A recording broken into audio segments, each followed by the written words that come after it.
to the Life School Podcast, teaching you things that you didn't learn in school. Again, welcome to the Life School Podcast. My name is Dr. Chassity Todd, and I am a licensed professional counselor in the state of Georgia.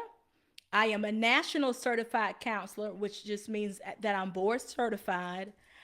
I have a PhD in counselor education, so I have the privilege of being the clinical mental health counseling program director at one of the best universities ever, the Clark Atlanta University. And so I am just ecstatic about all of the individuals that I get to reach on a day-to-day basis, but I'm more excited about this opportunity tonight to be able to virtually engage with my viewers and with those that watch the Life School Podcast.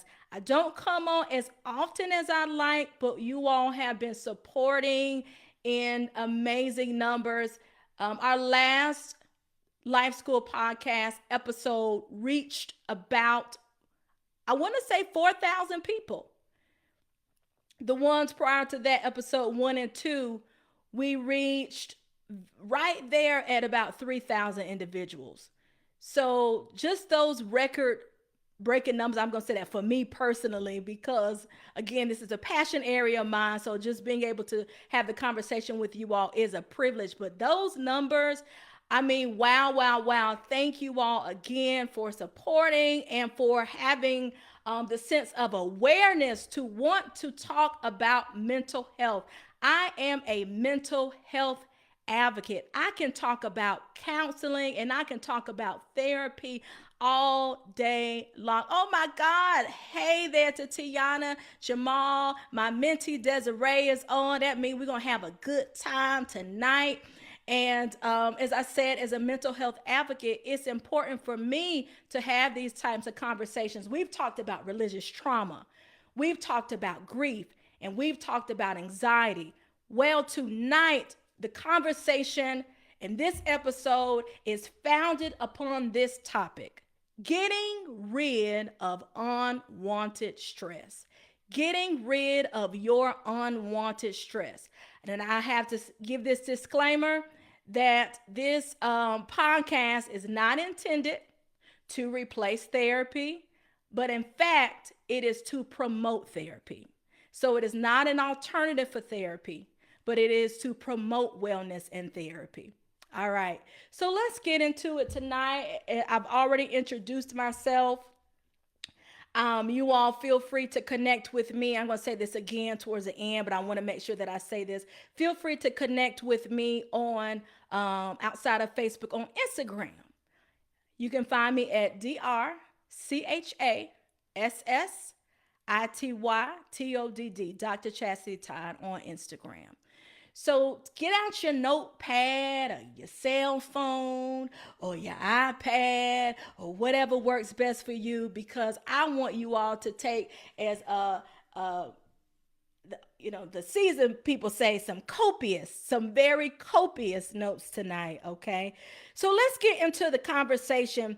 Let's face it, we all experience stress. We all have stressful days. We all have been negatively impacted by stress. For some of us, it shows up in a headache. It shows up as in the form of sleepless nights. For some of us, it shows up in a way that we have the ability to mask. So it shows up in a way that maybe others can't even see it. For some individuals, they haven't been able to mask. They weren't so good at covering it up. So it ended up for them maybe in hospitalization. Maybe it ended up for them taking medication, having excess doctor visits.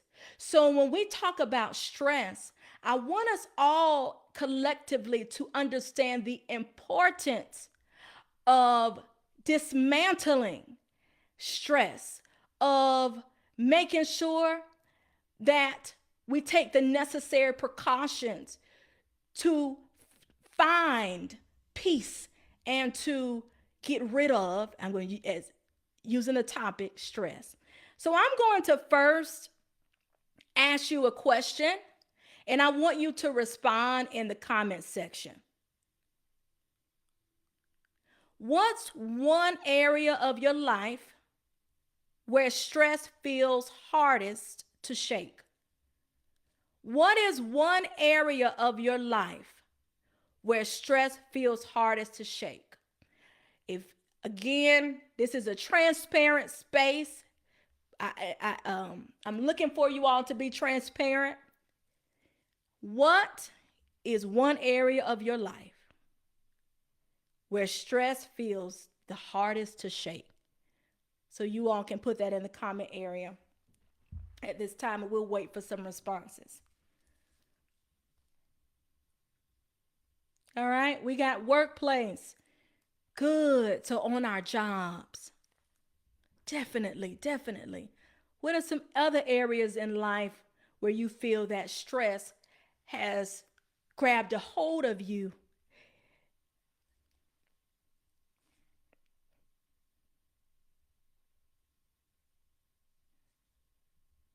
All right, they're coming in. My mom is on. All right. My mom said ministry. That's a good one. Jeremiah said my career at times. Good. Rochelle, that's my sis. She said family. Family stressors. So all of what we're naming is environmental. For some of us, when we talk about stress on our jobs, it may be coming from a source or a person that's causing us to stress. For some of us, if we're talking about our family, that's also a source that we may not can avoid, especially if we live with the individuals. Our ministry, if that is a divine calling or assignment, that is something else that we can't avoid. So we're taking this time to find the commonalities that we all as a collective share. We all experience stress. For some of us, it may be in different places, but for most of us, it is environmental. I want to give you some stats. I am a data gal. So anytime, especially as an educator, my duty is to educate you. So I want to give you some stats. Did you know that 76% of adults report physical symptoms caused by stress, including headaches, fatigue, and sleep issues? 76% of people report physical symptoms that are caused by stress. Let's go to the next one. As you all are coming on, please make sure that you engage with me. I want to know who's on here. 55% of Americans say they experience stress a lot of the day. That's over half. Over half of Americans say that they experience stress over half of the day. The World Health Organization in 2022 reported a 25% global increase in anxiety and depression due to prolonged stress and uncertainty. What I want to drive here as I'm giving you the background and the context and the introduction to our conversation tonight is that stress is so normalized in our culture that we barely notice how deeply it affects us. Now, these are just individuals that report and that are honest. If we can all be honest with ourselves, we probably logically can say more than 76% of people experience stress. But those are just the numbers that of individuals that reported and answered and said, yes, I experience stress, and I experience them in physical ways. The first step tonight, and I'm going to get into a lot of other good things, but the first thing that we have to do is realize What is the cause of my stress? We have to be honest with ourselves as we branch and take this journey in this podcast and conversation tonight. What has been draining me? I'm going to say that again. In order to really be open to the conversation about stress, we've all identified that yes, we experience stress. We've tonight identified where the stress is coming from. I love when that happens. But tonight I want us to take the time to make sure we identify specifically what is draining you. What is draining you? Which brings us to the root causes of unwanted stress. Unwanted stress. Stress doesn't just show up. It often has roots buried in our habits, histories, and hidden wounds. I'm going to say that again. Stress doesn't just show up. It don't just come out of nowhere. But it is often rooted and buried in our habits. It has history with us. It knows us very well. And it hides in our hidden wounds. The first point of a hidden wound or a root to our unwanted stress tonight, and I'm going to be very clinical, but I'm going to make sure that it's not too clinical to where you all can't digest it. I want to talk about unhealed trauma. Woo!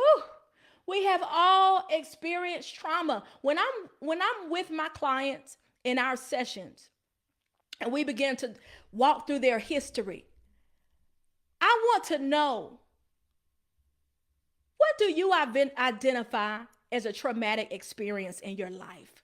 What do you identify as a traumatic experience in your life? When I was doing my supervision with some of my supervisees that are counselors, one of the things that I told them, I said, there is no prescription for trauma. There is no pill that you can take to get rid of trauma.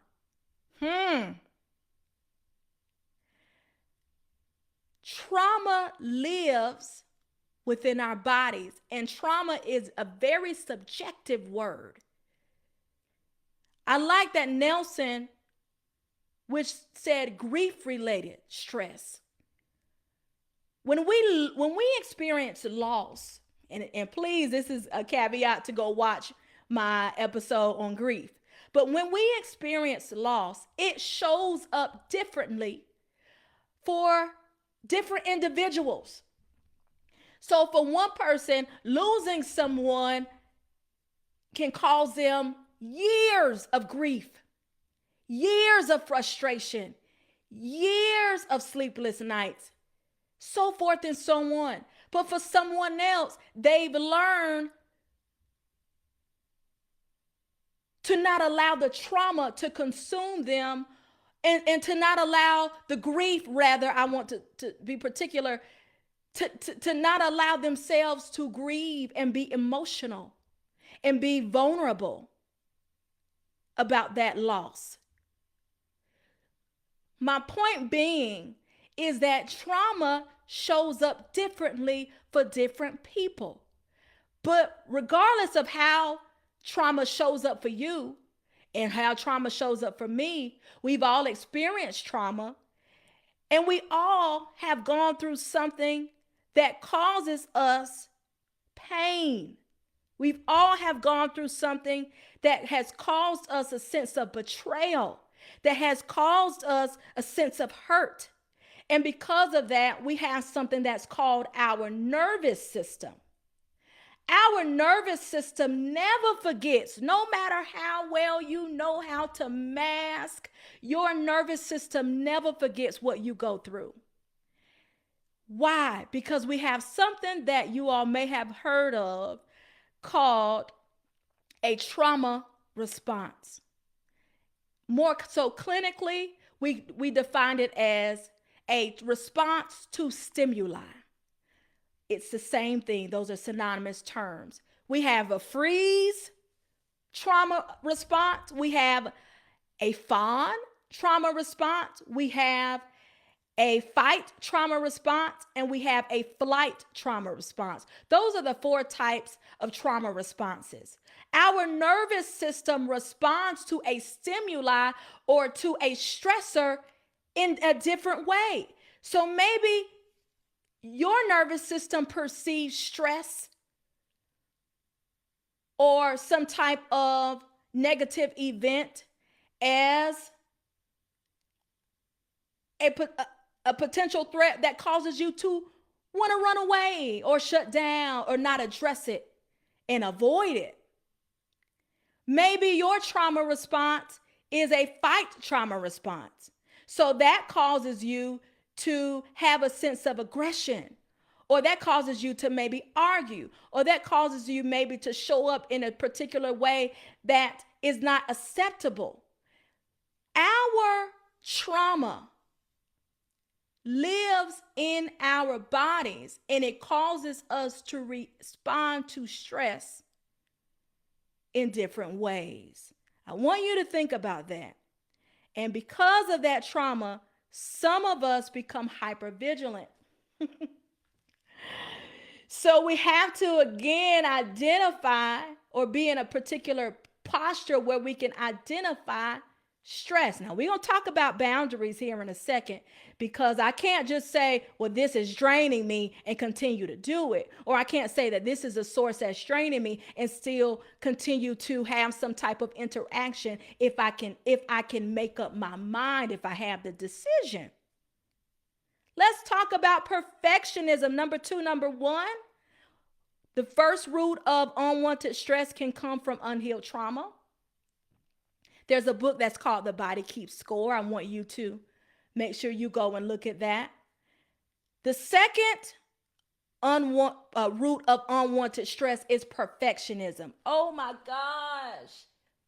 To all of my people pleasers and perfectionists, I'm a recovering perfectionist. I am an ex-perfectionist. I really want to speak to you all as you tune in now and as you come back and watch the replay.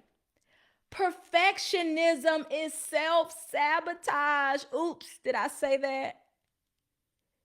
Sometimes we are stressing our own selves out because we're so busy trying to meet unrealistic expectations. Ooh. We are so busy trying to meet expectations that cause undesired pressure. We put pressure on ourselves to produce and to perform and to make sure I'm a good wife. I got to make sure I'm a good mom. I got to make sure I'm a good boss or a good employee. But our good, that word is subjective. For some of us, our good is perfect, and you can't be perfect. For some of you all, your good is perfect, but you can't be perfect because nobody's perfect. And that causes us stress when we're constantly trying to perform. We're constantly trying to produce. Sometimes when I'm in session with my clients, I may ask them, well, who expects you to do that? Or who is expecting you to, or who is telling you that you should do that? And 9 times out of 10, their answer is me. So we have to be in a place to where we say, am I causing my own self to experience stress? And one of the last things that I said is the need to get it right becomes a daily stressor. The need to get it right, to perform, the need to produce, the need to be the best mom, the best co-worker, the best employee, the best church member, the best soror, the best frat brother. This causes us to put ourselves in a box of perfection. But we are not perfect. But what we can do is try to be good enough. So we need to switch from the language of perfectionism to language of someone that says, you know what? I'm going to stop here because I believe that this is good enough. Number 3, a root to unwanted stress, poor boundaries. I can really stop right there. Poor boundaries. When we have poor boundaries, it will lead us to something called burnout. When we have poor boundaries, it can, in 9 times out of 10, will lead us to something that is called burnout. Burnout is when you have poured so much in your cup for other people, you forgot to leave some for yourself. I'm going to say that again. Burnout is when I never measured how much to keep for myself because I poured out so much for everyone else. Whew. That happens so often where we forget to leave some fuel for ourselves. So when we say yes constantly, oh, I can do it. Oh, no matter, no problem. I can take you. I can do it. I can go. I got it. I can stay late. I can do the overtime. I can do X, Y, and Z. That will cause you to be drained because of your inability to draw the line. So when we have poor boundaries, I want you to, and I'm going to actually do a podcast episode on the 3 different types of boundary styles. You got porous, healthy, and rigid. That's for a whole nother podcast. But I want to talk about when you don't draw the line to have a healthy boundaries with individuals, you are inviting stress into your life. When you don't draw the line, you welcome, you say, hey, come on in. You invite stress into your life. So learn, and I'm going to get into some tools, but poor boundaries and people pleasing and perfectionism and unhealed trauma are root causes of unwanted stress. Number 4, for my note takers, overcommitment and hustle culture. Overcommitment and hustle culture. Many of us feel, why is it that we feel this way? Many of us feel guilty for taking a break. Many of us feel guilty for resting. But our bodies begin to cry out for rest and for us to slow down and for us to be still. Why do we feel guilty when we are still? Don't you know that our bodies were created to be still? I'm going to say that again. Your body was not created to subscribe to the hustle culture. Your body was not created to chase a bag and $1. I'm just being honest. I'm tilting my therapist hat for a second. But your body was created to sleep and to rest and to reset and to eat right and to drink water. Those are ways that you nourish your body.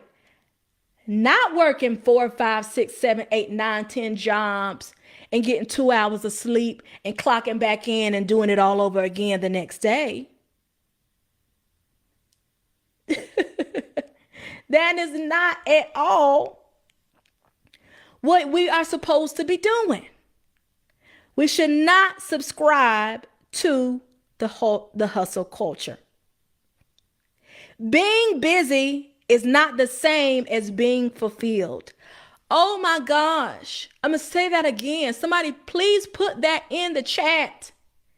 Being busy is not the same as being fulfilled. I know some unhappy, stressed out millionaires. And I'm going to take it a step further. The more money you typically have, the more power you typically have, the more problems and the more stress you normally will experience. Because being busy is not being fulfilled.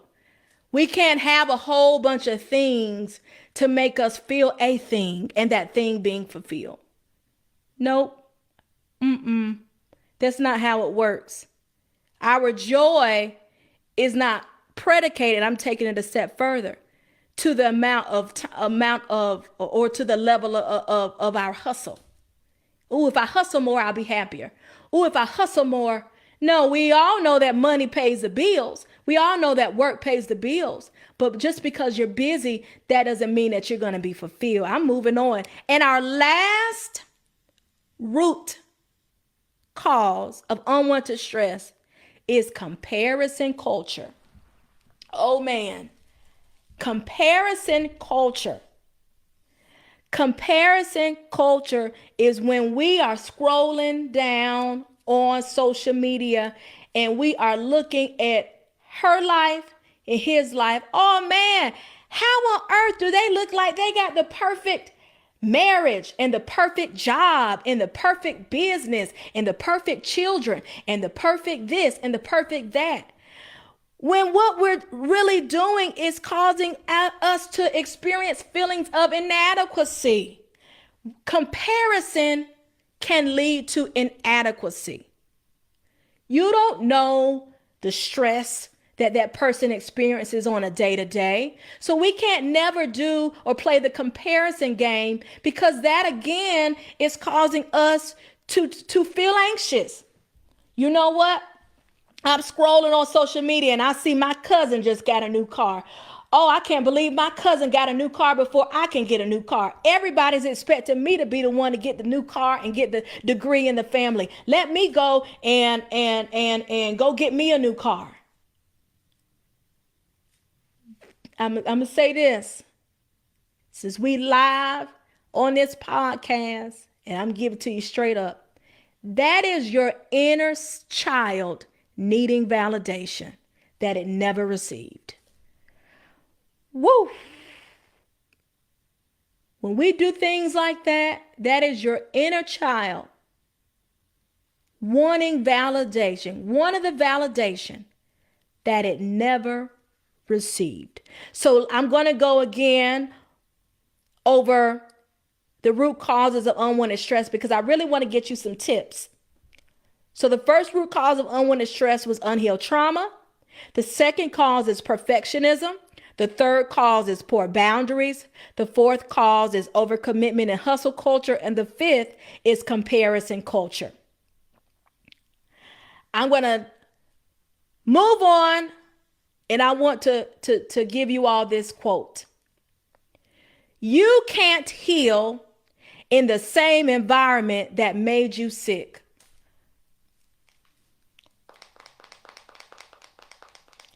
Woo! You can't heal in the same environment that made you sick.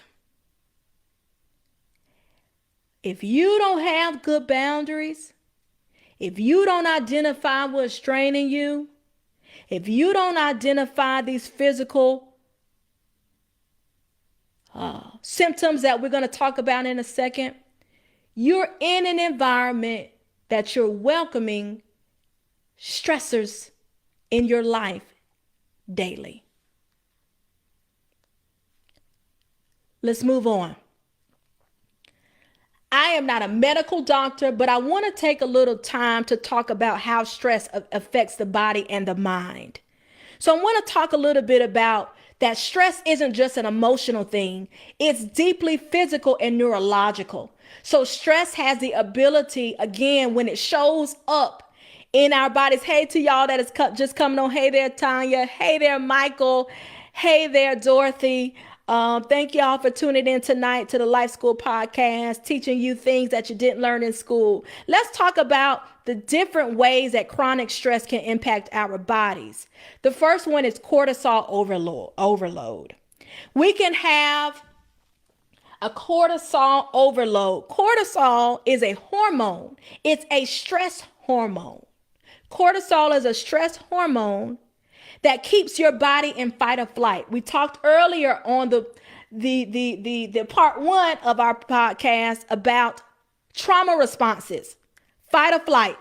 Most people have heard of fight or flight. Cortisol keeps your body in a very hypervigilant state to where over time it causes you to gain weight. It causes us to have high blood pressure and it causes fatigue. So that is why it's so essential to minimize stress. And when we talk about weight, to identify, you know what? Maybe I'm not gaining weight just because the seasons are changing, or, oh, it's winter, or, oh, this, or, oh, that. Maybe the weight gain is caused by stress. Maybe the high blood pressure is not just caused by the fried chicken. Yes, that is a way that you can. Fatty foods are ways that you can have and be exposed to and at risk for high blood pressure. But maybe the stress, the stressors in your life is causing you to have high blood pressure and fatigue. Brain fog and focus issues. Maybe it's not that you think you have ADHD. Maybe you have experienced so much stress that it's damaged your prefrontal cortex. Oh my gosh. Somebody say with me, prefrontal cortex. That's where you make decisions. That is where you problem solve. Your prefrontal cortex is where your memory lies. So what happens is when you experience stress and trauma, it shrinks your prefrontal cortex. It damages your brain, causing psychological distress. We're talking about stress, y'all. We're talking about the seriousness and the physical symptoms of it. Insomnia and sleep disruption. Insomnia and sleep disruption. Overthinking and restlessness prevents quality sleep, making you more reactive and less resilient. If you have a brain and you say, man, I always overthink, man, I'm always overanalyzing, which again is a form of self-sabotage, it has the ability to prevent you from a good quality of sleep. Why are you up all night worrying? Don't you know, as we always say, you stay up worrying, but sometimes the same problems that's keeping you up are going to be there tomorrow because there's a deeper issue to it. There's other factors to it. So you might as well get a good night's sleep. But stress can cause us to stay awake and have sleeping issues. Immune suppression. If you are an individual where maybe you're constantly sick, or you got a cold, or even allergy issues can be caused by stress. So stress causes us more prone to viruses. Right? I'm saying it again. Stress can cause us to have immune suppression, which causes us to be prone to viruses and inflammation-based diseases. And lastly, how stress affects the body and mind. It causes mental health strain, depression, and anxiety, and panic attacks, and prolonged stress, acute stress disorder, and PTSD. Stress causes us to have psychological impairment. Here's a statistic for you. People who experience chronic stress are 60% likely to develop depression. That's the National Institute of Mental Health. 60% of people who experience chronic stress people who experience chronic stress are 60% more likely to develop depression. Stress has the ability in most people, that's based off of the stat, to develop into depression. I'm not talking about, oh, I feel depressed. I'm talking about clinical depression. I want you for a second to take a moment to think. Think about this. I hope it doesn't go over anybody's head. Is your body carrying something your mind hasn't processed yet? Woo! Is your body carrying something that your mind hasn't even processed yet? Is your body speaking to you? Is your body showing you signs that it's worn out? It's tired. I'm not going to say tired. I'm going to say tired. It's tired. It's worn out. Is your body carrying something your mind hasn't processed yet? And lastly, tonight, it has been amazing rocking out with y'all. We've had technical difficulties 2 days in a row, and we are still here for this Life School Podcast conversation. I got to give y'all some strategies, some practical tools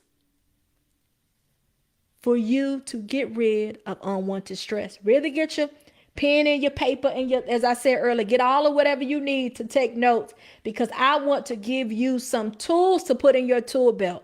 And again, I promote therapy. This is not an alternative for therapy, but this is us having a dialogue on some practical tools. Number one, breath work. And somebody put this in the chat for me, please. First tool I want to give you tonight is breath work. When we look at movies and we see people doing deep breaths, they're like, that's not how we are to facilitate breath work. Breath work means taking a time out of your day to be mindful. Mindful breathing is when you breathe in through your nose and you breathe out through your mouth.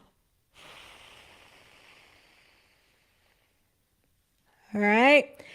Doing 15 seconds of breath work a day can minimize signs and symptoms of anxiety and depression. Doing 15 seconds of breath work a day can minimize symptoms of anxiety and depression. The next tool, and I got a few more for you, is cognitive reframing. Number two is cognitive reframing. Challenge the thought that you have that is negative. Now, I'm not saying, y'all know, I don't know if y'all know this, but I am a nerd. So I know a lot of just random facts and statistics. This is not in my notes. This is something that I just know. We have between 55 to 60,000 thoughts a day. We are unable to say, oh, I got a negative thought, for 60,000 thoughts. But what we can do is try to look at the theme of our negative thoughts. If I know my negative thoughts derive around weight, or my negative thoughts derive around parenting, when I'm having a negative thought about that theme, I can say, oh man, I'm making you know what? Right now I'm feeling like an inadequate parent, or like I'm not a good mom, or like I'm not a good friend, or so forth and so on. We can try to challenge that thought and reframe and say, maybe, you know what? Everything is not urgent. I can't do everything. So maybe I can reframe it from saying I have to into I get to, or into I choose to. I'm going to say that again. Reframe your thinking from thinking that you have to do something or have to be something into I get to do this, or I choose to do this. All right. I'm spinning a block, as we say, to this one. Setting boundaries. Number 3 is setting boundaries. Write a no list of things you will no longer allow to steal your peace. This is your homework as a collective. This is what we're doing until the next time we get on here for the Life School Podcast. You are to write a list. It's called a no list of things that you will no longer allow to steal your peace. Why are we doing that? Because we got to protect our yes. That's so good to me. We have got to protect our yes. Don't you know that your yes is valuable? Don't you know that your yes is rich? Don't you know that your yes is to be protected? All right?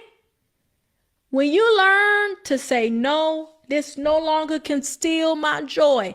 This no longer can drain me. This no longer can be a priority that shouldn't be. What you are doing is protecting your yes. You're setting boundaries, my friend. And once you start setting boundaries, you're going to have a lot more peace than you may have right now. All right, let's keep this going. We got breath work. We got cognitive reframing. We got setting boundaries. Y'all are not going to like me for this, but I don't care. I'm the one on the mic, so oh well. Number 4 is we got to have a digital detox. Oops. How am I on Facebook and I got the nerve to say, and YouTube, for those that'll come back and watch it later, that we need to have a digital detox? Well, we got to have discipline and have limits. We don't just go to KFC or churches and say, bring out all the chicken that I can eat until I can't eat no more. When you go to a restaurant, you get a portion. Oh man, this is so good to me. Why do we have so much difficulties with giving ourselves portions?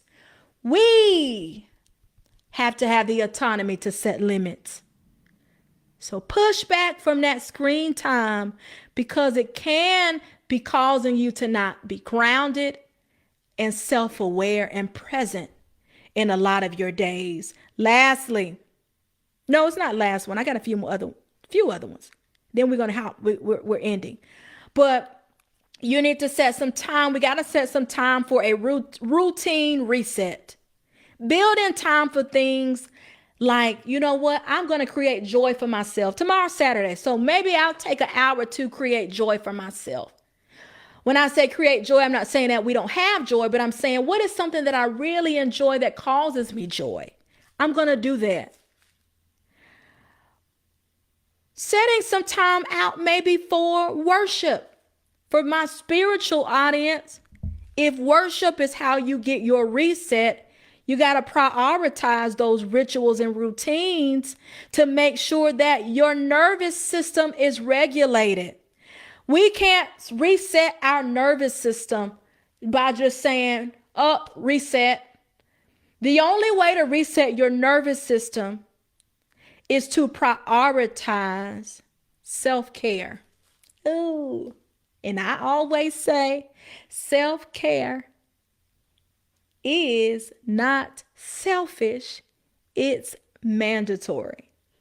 Self-care is not selfish, it's mandatory. A few more.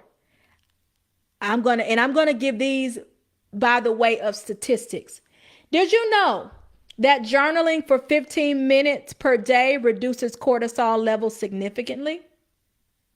Journaling 15 minutes a day reduces cortisol levels, that's that stress hormone, significantly. That is according to Penn State. Regularly walking 30 minutes a day can reduce symptoms of anxiety and depression by up to 50%. What? Yes. You mean to tell me I've been taking meds for these many years and I haven't been exercising or learning to cope? We got to make sure that we're not just putting a Band-Aid on things, on these root causes, and we're actually working out some of these evidence-based strategies. If you walked 30 minutes a day, you can reduce symptoms of anxiety and depression by 50%. And lastly, practicing mindfulness meditation can reduce stress by 30 to 40%, and that is Harvard Health. So as we end our time today, it has been an amazing time. I want you to think about which one of these tools do you feel called to try this week? So it's still some time in this week left. You got a few more days. Which one of those tools that I just named do you feel you can tailor it to you? Do you feel like, you know what, let me try to go walking for 3 days out of the week? Do you feel like, you know what, let me journal for 15 minutes daily? Try until we meet again to implement one tool that you now have in your tool belt this week. And as I close tonight in our time together in the podcast, I want to just recap a few takeaways. The first one is that we named the stress, we traced its roots, we explored its impact, and claimed our tools to rise above it. That's what we did tonight. We named the stress, we traced its roots, we explored its impact, and we claimed our tools to rise above it. All right. I want to leave this with you all, that you are not meant to carry this stress alone. You are not meant to carry this stress alone. Why do I say that? Because peace is not a luxury, it's a necessity. Oh my God, somebody put that in the comments. Peace is not a luxury. Hey there to y'all that's just coming on or that I'm just now seeing. Hey there, my sis Marcia. Peace is not a luxury. It's a necessity. And starting today, you have permission to protect your peace, not like your life depends on it, because it does. I'm going to say that again. You are not meant to carry whatever your this is alone. Peace is not a luxury. It's a necessity for you. It's a necessity for me. And starting today, you and I have permission to protect our peace like our life depends on it. Why? Because it does. I have enjoyed having this time with you all this evening through the technical difficulties. Tomorrow, you all will have a version of the Life School podcast episode of Getting Rid of Unwanted Stress on YouTube. So you can watch part 1 and part 2 in a combination of one, all together in one and not sliced. But I appreciate you all. Again, follow me on Instagram at Dr.Chassity Todd. Those numbers are just rising. Boop, boop, boop, boop, boop. Also, I want to take this time to promote my business, my group practice. I saw one of my providers, two of my providers on here tonight. Listen, I own a group private practice. I'm sure you've seen a flyer or two. It is called Back to Life Counseling and Coaching Associates, where there's about 7 of us there. We provide virtual telehealth services, quality telehealth services to individuals that are in the state of Georgia. I have some really exciting news because I am working with some other states to become licensed. So if you live in that state, then myself or my providers that practice at Back to Life will be able to see you and to work with you and to give you all of the tools that we talked about every single week that you are in therapy. Trust us to be a part of your therapeutic journey. We at Back to Life want to restore, revive, and help you reclaim your life. So again, thank you. My assistant director, Sharita, is on it, man. BackToLifeCounseling.com. Go check us out. Just go look at our website. And lastly, I have a very important announcement that's coming up tomorrow.